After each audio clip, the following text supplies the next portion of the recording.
Howdy guys, Patriot back with you again tonight. I actually started off from a park tonight. I stopped at McDonald's, grabbed one of those apple pies for a quick sugar boost, and walked through the park out to this desert area. It's more populated than the other desert area that I frequent, but it's also closer to home and a little bit easier to get to. I can be over here in 5 minutes and be out hiking, so from that aspect it's pretty easy.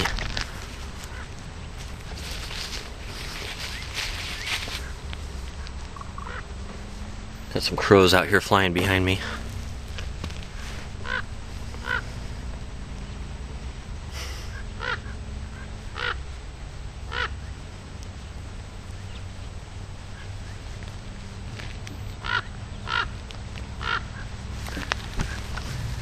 Now, since I came from that park over there and had to walk through it, I tried to dress as normal as I could, not to draw any attention when I head out here. And I'll go ahead and quickly change here.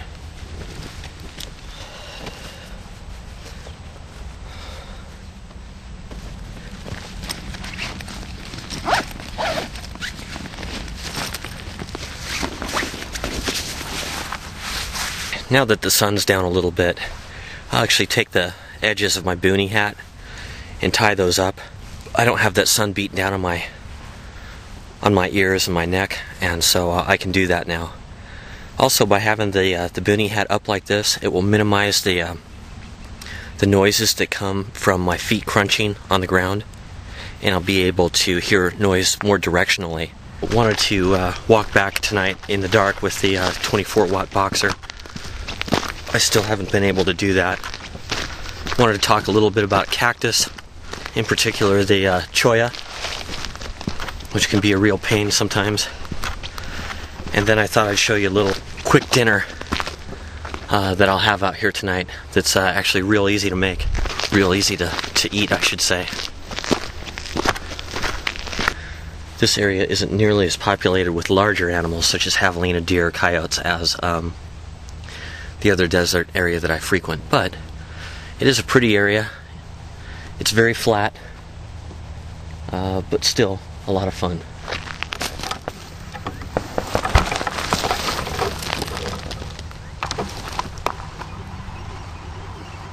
It appears to be a coyote burrow. I've looked back there as far as I could see and didn't see anything in there. It's sloped like a coyote burrow and is just about the right size for one. See about how big my foot is there. Woodpecker over there that's not too happy with my presence.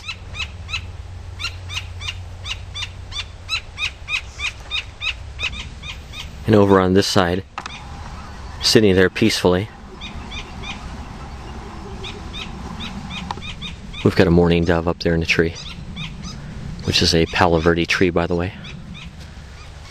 Now, you guys have probably heard me say this before, but one of the doctrines that I often preach is to have fire, light, and a sharp instrument with you at all times.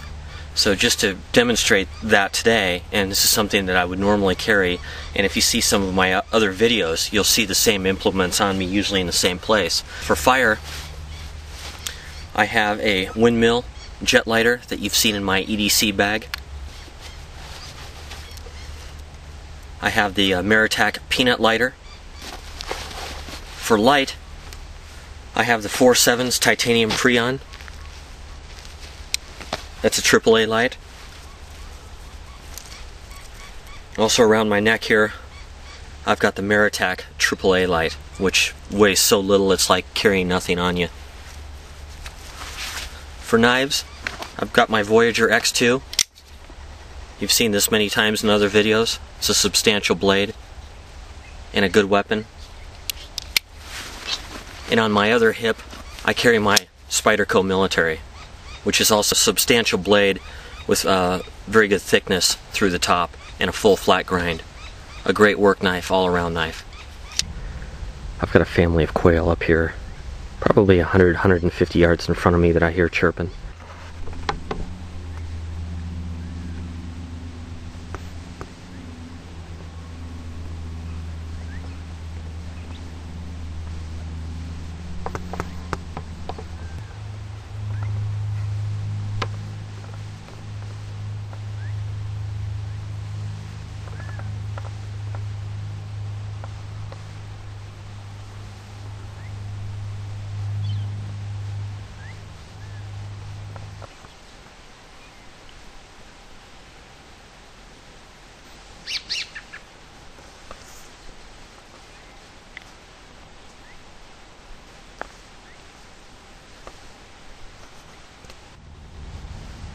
Now this area up ahead here is what I call a desert minefield, and that's because the chollas are so dense and thick right in this little patch, and they often grow in patches. As they shed these cholla balls, those in turn become their own chollas. As you can see, this is a good sized cholla. It's tall anyhow, and you can see that I could easily brush against this, or if I was unfortunate enough to walk into it while I was hiking out at night or something like that, it would really wreck your day. You wouldn't want that stuff in your face. It's bad enough down in your ankles and calf and everything. Here's a smaller one. It's about 28 inches tall. You can see it's naturally shed some of those cholla balls off of there. Now it's called the desert jumping cholla, or the jumping cholla cactus, or just jumping cactus, and that's not because these appendages actually jump off. They obviously they don't. There's nothing that can make them do that, but if you do brush against this, these break off very easily. I did want to take the opportunity to show you a couple of these cholla balls on the ground and just how those behave when they touch your clothing or even boots. Now this is just a baby cholla cactus. It hasn't grown up yet, but as you can see, this thing is pretty big, and those needles are a good inch long, even at this stage. Now typically the way that these end up in your leg or something is if you're walking and you pick it up with it sticks to your shoe or your boot, and as you're walking, the other leg comes up and drives the cholla ball into your calf or your ankle or something like that. So it's usually caused by walking. Or if you're mountain biking or motorcycling, you can crash into these pretty easily if you go down. So I just wanted to show you how easily these things stick. I just barely put a couple ounces of pressure on there, and it buries itself into my boot with no problem. Now, one of the ways to get these out is to just carry a plastic comb with you, like this. I just carry this in my back pocket next to my knife when I'm out here. And it's a good way for getting these chollas out. All you do is kind of insert it behind the cholla and then flip it out.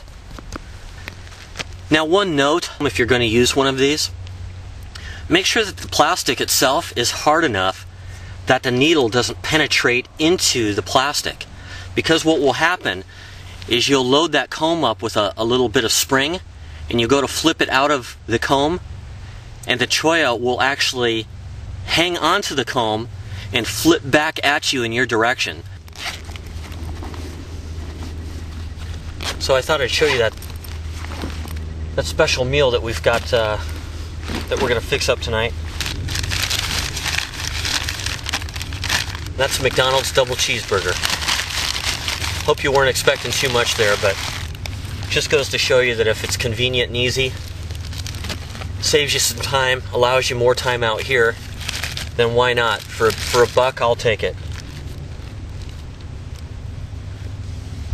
Okay guys, we're walking out now.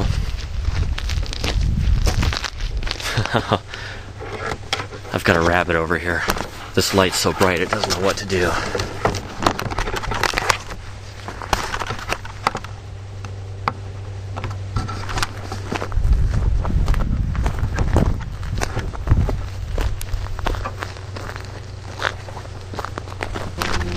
Thick stuff in here. Probably should have gone this way. There we go. Keep me out of that wash there. Well guys, about 100 yards from the road, 150 yards. Had a fun time tonight.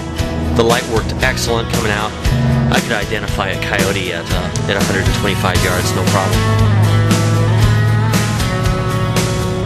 Thanks for tagging along tonight, you guys. I had a great time. What a nice way to finish up a Wednesday. Patriot out.